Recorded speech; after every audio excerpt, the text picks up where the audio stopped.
Roland Willits, Old Man Stories, and my friend Paul Holten and his visit to Haiti. Roland Willits, Old Man Stories. I'm here with my friend Paul Holten. And Paul has the fortune and the misfortune of being an MD. It's sort of a two-sided sword. Actually, to clarify, I'm not an MD. Oh, you're not? I thought you were. I am a DO. A DO, this is, okay, and a DO is? Doctor of Osteopathy. Okay. So, I don't know if you want to get into it, but I could give you a... I get this question. Give me a little... I get this question a lot. Now you'll have it recorded. You can just show them that. We'll watch the video. There you go. So, a DO is Doctor of Osteopathy. Osteopathy is a philosophy started by Andrew T. Still in the, I don't know, 1700s or something, where in addition to prescribing medical,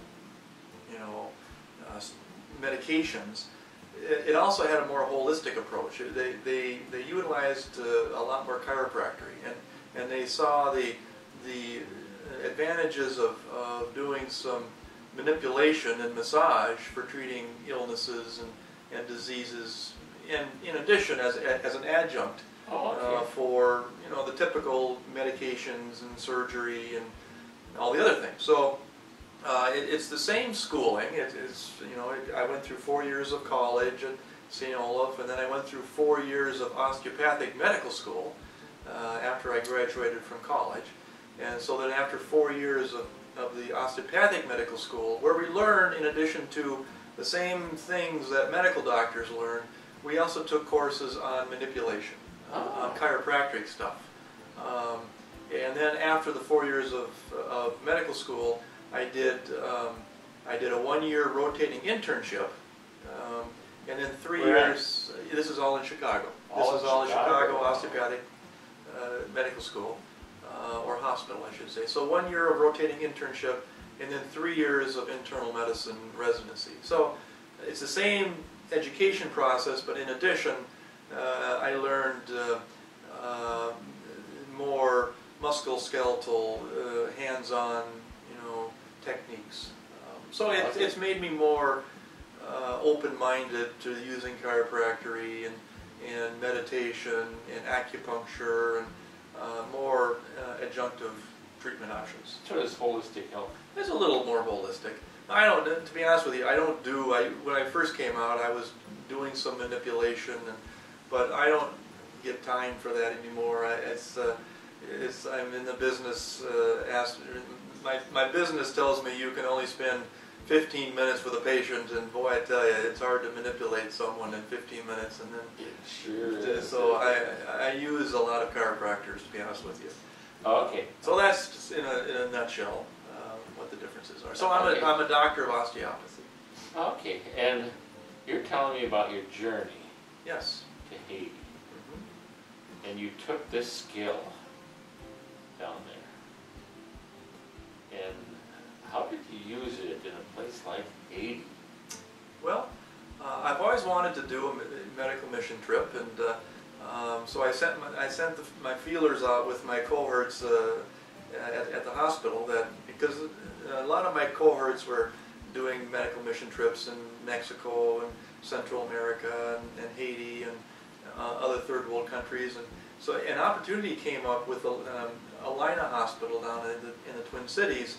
Every year sponsors a medical team to go down to Haiti. They work with one company down there, and they send their doctors to spend a week at a time down at the Haiti hospital, and they needed a general internist, so they asked around if any internal medicine physician was interested in going, and I jumped at the chance. Oh wow! So I went down with there was probably 20 of us, including emergency room physicians, respiratory technicians, registered nurses, pharmacists, and a general surgeon, and then myself. So there's about 20 of us that went down to this one hospital down in Haiti. And it was the major hospital in Haiti. And we staffed the entire hospital for 1 week. And that's how they do it. They take groups of medical teams that come in for a week at a time. And then I think it was Sunday where you sort of, the next team comes in and the leaving team sort of gives sign out for an hour or two, and then they leave and the next team comes in. Wow, well how do you find the transition, first of all, in going in and being a doctor at a place that you're foreign to for a whole week and all of a sudden have to do it? I mean, I can see surgeons on the battlefield being good at that, but someone that sat at his own office for years. Yeah. Well, but this is what we have done for many, many years during residency. We would spend a month on a ward, and then we would sign off to the next team coming in for a month. And so this is very common, and okay. I did it for a number of years when I was going through my training of sign-offs, and so I was pretty comfortable, and I think most physicians are reasonably comfortable in signing off for that. You know, we talk about each patient. We're standing at the bedside, and oftentimes the family is sitting there, and we talk about the medical issues and the medications and the potential things to look out for. And we spend about 5 minutes on each patient, go to the next bedside, and talk about that patient. So I think it's good for the patient to hear, and the families, the patient's family to listen to, and that's how we do sign out. Wow. Okay. Tell me, down there, do you hear much music? Do you hear different music than you hear up here? Oh boy. I wanted to throw a little curve at you because well, they have cool music down there. Yes, they do. I was stationed. And I say stationed, I mean, I spent the entire week in the hospital compound. So I was not able to get out much, out into the community. Because it was not a real safe community at nighttime. During the daytime it was pretty safe, but at nighttime they didn't want us outside the compound. Yeah. So I really didn't get into the, the street level stuff that goes on, which is where, culturally they live, doing their songs and dances and different things. But in the hospital, it was very interesting. Families would come and they would stay and they would sleep on the benches outside the hospital until their family member got better, and they would take them home. And the family members were responsible for for feeding their relative who was in the hospital and bathing them, and transferring them to the the commode and whatnot. So the family was very involved in the care of the patient. So because the family was there for sometimes maybe up to a week, they had the responsibility of their own entertainment. So they would sing their native songs, they'd be dressed in their native dresses. That's what I wanted to hear. Yeah. And church, every morning at 7 o'clock in the morning, all the family members would go to this little area that was designated as their church and do their singing. Isn't that cool? Yeah, yeah, it was very neat. And Haiti, which are the Haitians are of French descent. Now, it's been 2 years since I've been to Haiti. Actually, 2.5 years. This was I went down there 2.5 years ago, so I may have gotten a little bit of my history. It's starting to leave me. That's part of old man's story. Yes. You get to color it a little. You get to color it. But they were colonized by the French. From Africa, and I forget what part of Africa that they came from, but there was a French colony, so they spoke kind of a French dialect, so I didn't, they didn't speak English. They were speaking a French dialect, and so they had this sort of neat ring to it when they were singing and talking, and so it was. So I didn't understand what they're singing about, but I could use my imagination and sort of put my own thoughts to what they're singing about. Yeah. It's kind of a fun experience. Isn't it? Isn't it? Okay. I've never been to Haiti. However, I've been to Sudan and Uganda and attended churches there and listened to them, and they have a beat that moves your soul. Absolutely. Don't they? They sure do. It's very soothing and rhythmical, and really fun to listen to. Ah, okay.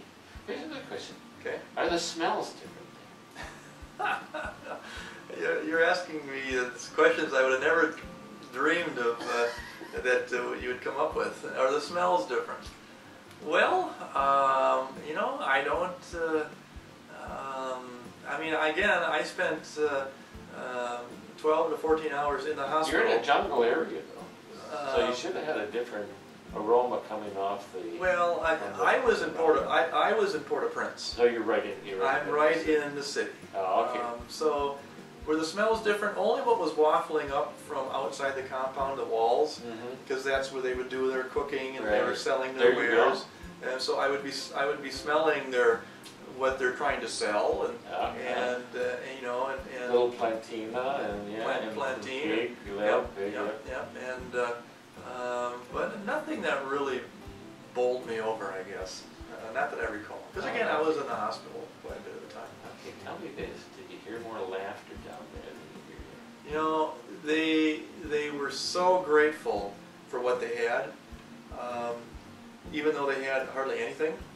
They were always smiling and grateful for anything that outsiders or volunteers were able to offer them, so that they were always smiling. And a smile goes so much further than some harsh words, and so it really helps out with communication. But I tell you, they sure smiled. They were a smiley group. Okay. I always get a mystic magic. Was there any mystic magic down there? Well, I mean, actually, they were very involved with mysticism. And I don't know if that's the right term, but part of their religion was voodooism. Yeah. And Sunday mornings, there would be a group that comes in that were singing, and these were young people, probably early 20s, and the girls were probably 15, 16, 17 in their best Sunday outfits, and they were singing their mystic songs, and it was a voodooism. I didn't quite gather exactly what they're telling me or what they were singing. Basically, telling the patients who were in the hospital bed that they will get better. Because they were quoting someone in their history who was on deathbed, and they believed strong enough that they were going to get better, and in fact they got better. So that's what they were singing to these patients in the bed, that if your belief is strong enough, you will get better. Oh, cool. And you just called me one of my attitude products. It was, it was. They were so well dressed and so well, mannered, singing their songs, and it was like a church service, right? That they brought right into the hospital. Oh, wow! It was really neat, very powerful and uplifting. What did you bring back? One thing you really felt a feeling. Tell me a feeling you brought back that you sort of carry around and look at every once in a while. Oh, just the positive attitude that here's people that had absolutely almost nothing. They had hardly any money. They didn't know oftentimes they didn't know where their next meal was coming from, but they were so grateful for what people were helping them with, and always smiling and always laughing. The laughter going on in the hospital, which was, it's not a very uplifting place sometimes, but the amount of smiles and laughter and talk was just very encouraging. very fun to listen to, and just the amount of gratitude that these people had, even though they had so little. That was very. That's the one thing I will always remember, and that's why I brought home. Carry around. One of those cool things you bring home. Yeah. Oh, it was just very fun. Okay. Now we're going to end this by you're going to say, Paul Holten, old man stories. Now, does that mean I'm an old man? Absolutely, you're an old man.